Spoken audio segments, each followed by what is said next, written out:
On today's episode of Script and Style, Dave and I are going to talk about conducting a successful post-mortem with your team.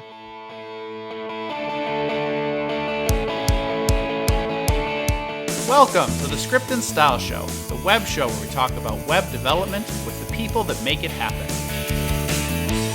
Today's episode is brought to you by TrackJS JavaScript Error Monitoring. Know when errors hit your website with the context to find and fix bugs fast with TrackJS. Start your free trial today at trackjs.com. Hey everyone, welcome to the Script and Style Show. I'm Todd Gardner from TrackJS JavaScript Error Monitoring, and my co-host David Walsh, creator of the popular blog, davidwalsh.name. How's it going today, David? I think it's going as well as both of our backgrounds right now. I think that's the current mood. How about you? You know, everything's fine. Everything's fine. Nothing wrong. Nothing's That's wrong. good. Everything we'll get through it. Well, it's quarantine week 3. It's hard to tell. All the days are like mashing. They're all the same right now. Yeah. It all kind of blends together. I think we are technically in day 2 of the Minnesota quarantine order, but it's we're already 2 weeks and 2 days into the social distancing order. Oh, okay. So we're 3 weeks, 2 weeks. Who the hell cares at this point? Yeah. What have you been doing to pass the time? Because it's sort of like you're stuck at home. You know, there's only so many chores you can do, where I feel like in the end it ends up being gaming or streaming TV shows. What are you doing? How are you passing your time? A lot of TV, to be honest. I wish I had more productive things to be doing, but we spend probably 3 or 4 hours a day recording request metrics pairing sessions. Nice. It's really exhausting doing mob programming. Like, you get a bunch of people together, like, working, even if though it's remote, like, your brain is just fried after 3 hours of that. I can imagine. And so outside of that, it's been just binge watching TV shows. Like, we watched the Tiger King thing on Netflix. And right now we're working our way through like Brooklyn Nine-Nine, which is kind of fun. Just finding shit to watch. How about you, man? We also finished Tiger King, one of those shows where if it wasn't real and someone tried to write it, it'd be immediately rejected for being too out there. That was wild. But sadly enough, I'm caught in the YouTube black hole again with uncensored versions of Kitchen Nightmares. So it's just wall to wall me watching Gordon Ramsay yell at people. It's quite fitting for these times, actually, I think. But one of the things I like about that show is that in the end, there's sort of a summary, there's a come together, let's figure out what went right, what went wrong. And I thought that in the projects that I've worked on that were really big or really important, we always ended with sort of a post-mortem or a retrospective of all of the things that happened during that project. And I thought it would be great to talk about here. Yeah, that sounds good. Like, all really big projects, the really big successful projects that I've been on have done post-mortems or retrospectives of some kind. And not always have they been done properly or well. So I think it's a good topic for us to talk about today. Awesome. Cool. Let's jump into it. So what exactly is a post-mortem or a what I guess I'd call a retrospective? For me, it's a time when the project is wrapping up or completed that gives, it's like a meeting that gives everyone an opportunity to, I guess, air grievances, talk about what went right, what went wrong, what did we learn during this, both individually and as a team, and essentially what we can do moving forward to improve processes. So that's a rough sketch for me. Is that sort of like the same way that you see them? Yeah. Every project is a little bit different, and because every team is a little bit different and every tech stack is a little bit different.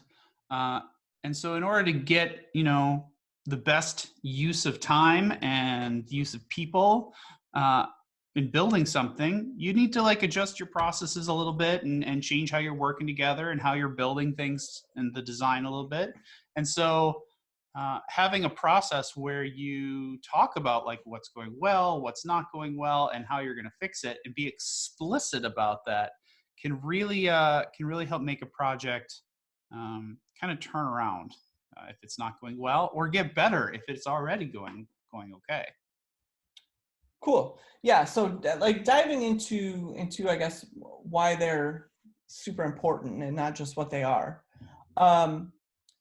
I think that in my experience, there have been times where over the course of a project, you realize this isn't going great or this didn't go great. And so it's really important that toward the end of this project, you're able to properly air your grievances. I don't know about you, but I've been on teams or on projects where over the course of the project, due to either personal clashes or someone's individual work being successful or not being successful, and you're waiting on this person or waiting on that person, or communication has been clear. I've been in projects where there's been resentment over the course of the given project, and a retrospective for me means that all of that air needs to be cleared. It needs to be, said out loud, insofar that you can, I guess for lack of a better term, to squash any sort of beef, to chat it out, because you don't want that stuff moving forward into different projects. It could be with a fellow engineer. It could be with your manager. It could be with people 3 levels up for your manager, or an outside vendor. I think it's really important that things get said out loud to prevent those types of problems. That's easier said than done, man. It is, and it takes courage, right? But I think that one tip that I can give right away is to create a good environment where that's welcomed, right? So whether you're going into a virtual room or into a meeting room, you don't want the air to be super thick right away, right? So whether you throw like coffee on the table or donuts, or everyone creates a fun background image like we have right now, I think it's really important to set the stage so that everyone feels like they can talk. Without going very south very quickly, if that makes sense. And in that kind of vein, some of the most effective retrospectives that I've ever been a part of, where there was beef that needed to be outed, happened at a bar. Like, you don't do it in the office. Don't do it in the place where like you do your work. You need to kind of be in a separate physical space than where you normally work, to get your head out of like, so that you can think meta about how the project is going and not be just doing another chore as part of the project. And going to the bar can actually be like really helpful, both mentally to separate yourself from the normal workday, and also chemically, that you just loosens people's tongues a little bit and get them to spout the truth. I think that can be effective in a like a smaller team. Obviously, in a big team or remote. Well, actually, remote, it might be nice to maybe have it toward the end of the day, where people aren't stigmatized by having a beer, not like 9 a.m. But yeah, I think that, like you said, that's a pretty good environment to maybe relax people. And the other thing I like about having this retro outside of an office per se is that it lets people sort of be themselves a little bit, maybe dress themselves a little bit, maybe, I don't know, just be more of themselves and more relaxed, because an office environment can be kind of stuffy, if that makes sense. And if you're at a home office, I guess, rather than sitting where you usually do to, meet, like, go outside, sit on your front porch and just sort of relax yourself. I think that that's really important. I think another thing that really helps a retro is that you need to talk about both the negative and the positive. And in my experience, it's always been best to do the negative part first, so that toward the end of the retro, you know, you're talking about the positive, and people can leave the meeting, I guess, in a higher spirit than walking away being, you know, just freshly being reminded of everything that went wrong. So doing the negative part is first is important, but it's important to time cap that negative part so that there's time for the positive. Because I've been in retros, for example, that were scheduled for an hour, and an hour and a half later, people are still screaming and yelling or upset about something, and you can just see on their face that they're still stewing. It's really important that you time cap the negative part. Not so much that you can't get everything that needs to be said out, but so that you can make sure that there's time in that retro to get the positive out. Yeah, that makes sense. You definitely need to talk about both sides of this. But one of the things I think is important is that a retrospective is not a one-time event. It's not like you do this once at the end of your project or once when things got really bad. You need to do these regularly. If you're in a team and you don't have like a natural tendency for self-improvement, you need to like get these on a schedule regularly, like monthly or every 2 weeks or whatever is appropriate, so that you can, you know, talk about like what's going well and what's going poorly and address those things. And by doing this regularly, you don't have to boil the ocean. You don't have to solve every problem that's happening at the same time. In each retrospective, just identify what the biggest hurdles were since the last one. What were the biggest things that stopped you from being effective, or the biggest things that you thought went really well, and address those. Focus on the biggest problems first, because if everybody knows that there's going to be another retrospective coming, then they don't feel like their pet issue has to be addressed in this meeting. You can focus on what do you think the biggest thing is, and there's some ways you can do that. Like you can do like on a team that I used to work in, we had like a formal process for how we did retrospectives.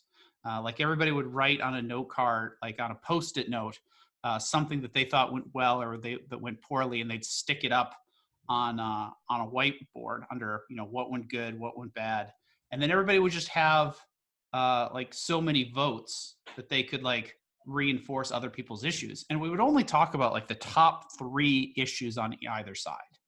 If it didn't get the top 3 votes, then it was really only important to a subset of people that time, and it wouldn't get addressed until a future go. And I think that really helped the team that wasn't, you know, natively good at reflecting on itself.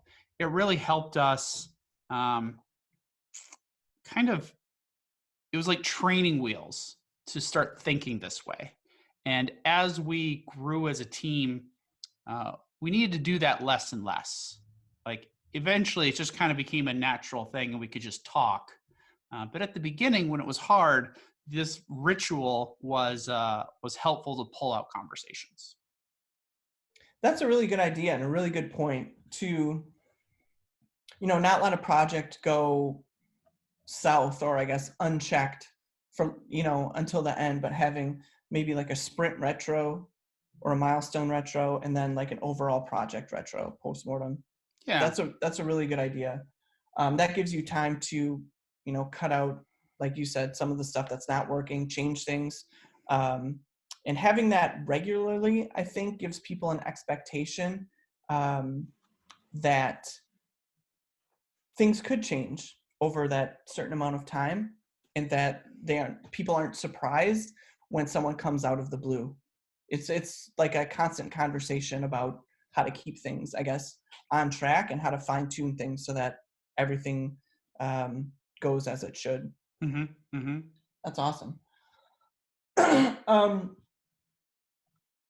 You also had spoken to me in the past when we talked about retrospectives about making things blameless. Could you like dive into that a little bit more? How do we keep things blameless and not sort of finger pointing? Well, that's a little bit cultural, right? I think keeping a retrospective or post-mortem blameless is really important. In fact, it's like the most important thing. If you can't go into it without the notion that you're casting blame on somebody, then you shouldn't do it at all, because all you're really doing is like publicly shaming one or more people on your team, and that's just incredibly unhealthy for the culture and for everything in general. You're gonna like make that person or those people feel uncomfortable. You're gonna make everybody else scared to fuck up in the future. There's just nothing but downsides to doing that. So if that is your intention with holding a retrospective, is that you want to call out Bill for being a jackass last sprint, then you've totally the wrong motivations of doing this. The motivation of doing these things successfully is to improve the day-to-day workflow of your project, so that everybody is happier, everybody is more productive, fewer things are blocking you. The good things go better, the bad things don't happen, and you succeed. And in order to do that, you need to be able to say, you know what, when Joe, files a ticket in my system, or files a ticket for a bug, it would be really helpful if he would include, X, Y, and Z, so I could understand what was really going on. You need to like phrase it like that, like the Bill didn't do something wrong, even if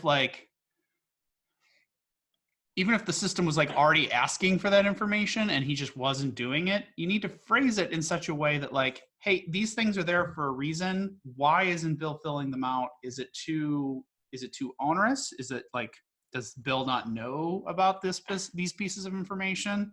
Is it too hard to collect it? Is it too hard to populate it? But get to a point where you can talk about the actions and not about the people. Because if you blame people, everybody's going to be scared that they're going to be the next one to be called out.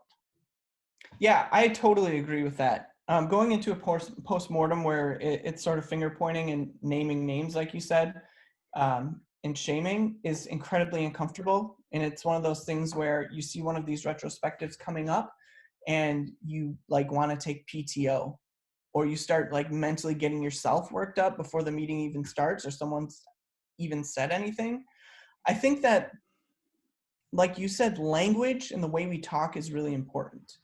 Instead, like even if one person is responsible for one thing and there's a problem there, I always like using the term like we or us, so that that person feels less attacked, even if the message that I'm delivering is positive.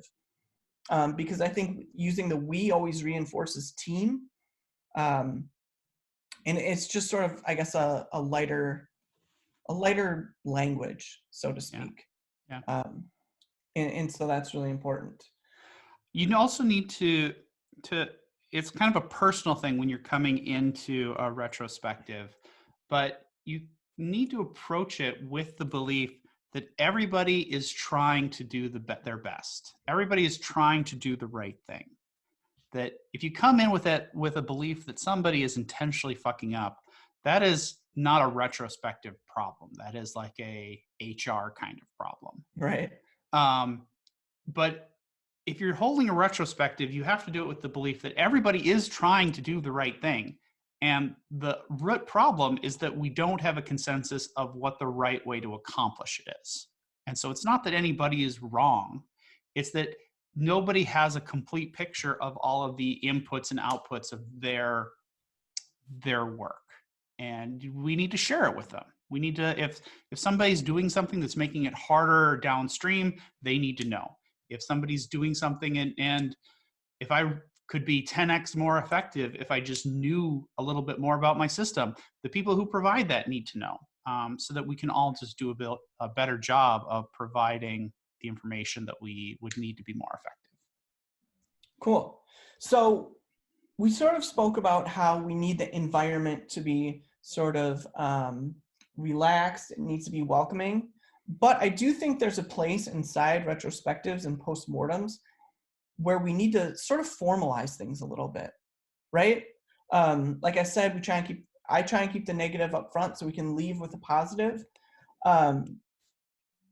There's a couple of things when I think of formalizing these that I think of outside of the negative and the positive. First, it's that everyone that is involved with the project to like a medium to large extent should be invited. If we start leaving out certain people, they're going to feel marginalized on the project. It might demotivate them. It may make them feel, slighted, like people might be talking behind their back, so to speak. And so I think it's really important to get the same people in these retrospectives so that they're always aware and they don't feel any personal negative hostility. The second is maybe the most important for me, and that is when it comes to negative items that come up, they should be written down, not to call anyone out, but just to make sure that everyone's aware. It's just like saying things out loud. But more importantly, anything that comes up that is negative, I think you need to leave that retrospective with a documented set course of action, something that you're going to change to ensure that that negative thing does not happen again. Yep, you need a plan. You need to come out of it with a plan of what are you going to do differently in the next chunk of time to prevent that bad thing from happening or to reinforce the good thing. And often this should kind of end up in your work tracking system. Like if it's something that you need to do, maybe you should have a story or a ticket or a backlog item or whatever that is either accomplish that thing or just as a 0-hour reminder assigned to everybody that like this is a thing, this is a change in process that's new for this period that we're all going to do, just to keep it top of mind for everybody.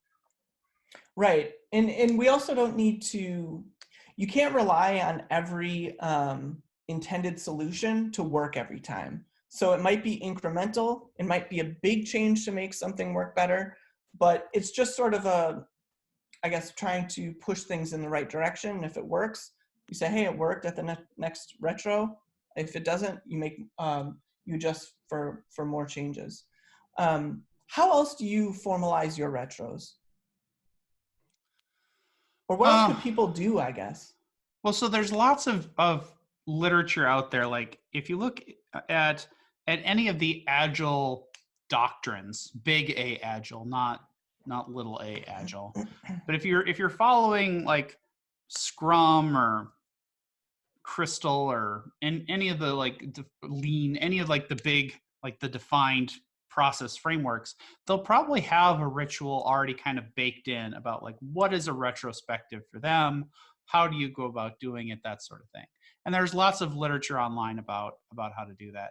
But ultimately, all of these things are training wheels to get you to talk as a team. So the ultimate goal that you're trying to get to is that you can just have these conversations plainly with your team as soon as something is going wrong and what you're going to change. And this works best in small teams that trust each other really, really well. If you are a large team and there's not like an inherent trust built between everybody yet, that's where you need these processes in place to help basically train you on how to work together effectively. And so the process I described earlier about like note cards and stuff like that, that was super effective. We needed like a leader. There was a person who was in charge of the retrospective every time. And it was their job to, essentially they didn't participate if they were in charge. They were like the facilitator. So they'd be like, all right, we're going to do 5 minutes of everybody writing down what their problems are. If you can't figure out what it was in 5 minutes, then it's probably not that important anyway. Then we do like 5 minutes of voting. And I don't remember exactly, but like everybody got a certain number of votes that they could spread out over what they wanted to talk about. We would tally it up, and then we would divide the remaining time to be, we'd spend half of it talking about the good stuff, half of it talking about the bad stuff, and just kind of go in order of whichever topics got the most votes. And I think that's pretty common. I've seen that a couple of places before. But ultimately, you're trying to make that unnecessary. So today, like my team on TrackJS, we don't do formal retrospectives because we don't need them anymore. When something's going wrong, we almost always like bring it up right away. And like when something is like kind of breaking down between us, we'll talk about it in chat, or we'll talk about it in our weekly meeting. Occasionally I ask the question explicitly during like our board meetings at the bar. Like after everybody's had a couple of cocktails, I'll throw out there. So, so how's everything going? How do you feel about how things are going? And we can out anything that people are holding on to. But we don't need the formal process anymore because we've worked together so long that we don't need the ceremony. So don't go into it thinking that the ceremony solves the problem. The problem is that you need to talk honestly with each other about how to make it better and faster. The process can help you get there if the trust and collaboration aren't there yet. That makes a lot of sense. I think that one word I think a lot of people see retros as inherently negative because I think a lot of people think about the negative more. But I think that trust is a really important factor and a really important necessity to keeping a team together and a project going really well, and especially keeping a retro going really well. Did you guys do a post-mortem at the end of this last project? Is that why you were wanting to talk about this today? Well, I mean, part of my experience at Mozilla, for example, has always been you do whatever works best for the team. So when I was on DevTools, my small team had a retro every Friday morning. Right now on the team, the Mozilla mobile project, we have one every 2 weeks. I've had retros that have gone on only at the end of a 3-month project. But one thing that I'm sort of realizing as you and I talk about this is that there's no blueprint, or I should say there's no like set way that you need to do a retro, right? There's no set time, there's no set place. What's most important is people are able to talk, keep their projects on track. And I think that our viewers and listeners need to do what fits best for their team in order to succeed with their retro and keep their projects, pushing forward. I think that's what I've come out of here with. Yeah, that's a really good takeaway. I think we covered all of our bases. Yeah, like I said, I felt bad. Like I wanted to come here at the end and be like, all right, here's what you need to do. This, and this. But, I sit and do mine remotely. A lot of people sit in an office building physically and do their retros. And you go to the bar. And through all of these sort of methods or, methods, they're all, have the ability to be successful if you trust each other. Yeah. Trust is the root problem. If you don't trust each other, nobody's going to be honest enough to really expose the problems that they're seeing, or to share things in a way that they feel like they're not going to get blamed for it. So it's kind of the prerequisite, or you need to develop that by showing that you can do a retrospective without blame. And you'll probably just do small things, like small unimportant things, until the trust develops. But if you do those and you do them effectively, people will share their real thoughts eventually. Absolutely. Now, I know that we just mentioned sort of our overall ideas, but I do want to go takeaways because it's tradition. All right, on the Script and Style podcast. I'll go first. One of my takeaways is I'm sort of realizing right now how hugely important that retros are. Retros have always been a place where I've found the courage to speak up with my teammates, because you don't want to sidetrack other meetings, or there are times where you're like, I just don't want to deal with this right now. Retros are that time. They are important. And I think that if someone is on a team where they aren't doing retrospectives regularly, I think that they should speak up with their colleagues, with their product, their manager, and make sure that those start, because they're incredibly important. And people shouldn't be afraid to have them or speak up at them, because that's the perfect time for things to change. How about yourself? What's your takeaway? I guess it's not really a takeaway because this isn't something that we talked about during the episode, but it's something that occurred to me while I was absorbing what you were saying just now, is that if you're starting on a new team and that team doesn't really have a workflow kind of established or a process established, you're building something new or a new team, a retrospective is probably the most important thing to put in place, because from an effective retrospective, anything else you need to do can come out of that. You can build it based on what the team thinks is going well and what's going wrong. You can add all the planning activities that you need, all of the checking activities you need, all the testing activities you need can emerge from the problems that your team sees during a retrospective. So please don't leave that out until you are already up and going. That should be the first thing, the first kind of practice or ritual that your team starts doing. Totally agree. That'd be my takeaway. All right. Anything else before we wrap this show up? This is fine. This is fine. We're still in quarantine.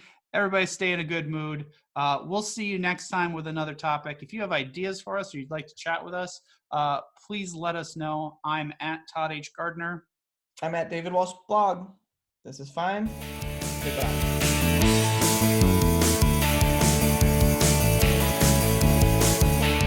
The Script and Style Show is recorded and produced by David Walsh and Todd Gardner. We'll see you next time on Script and Style.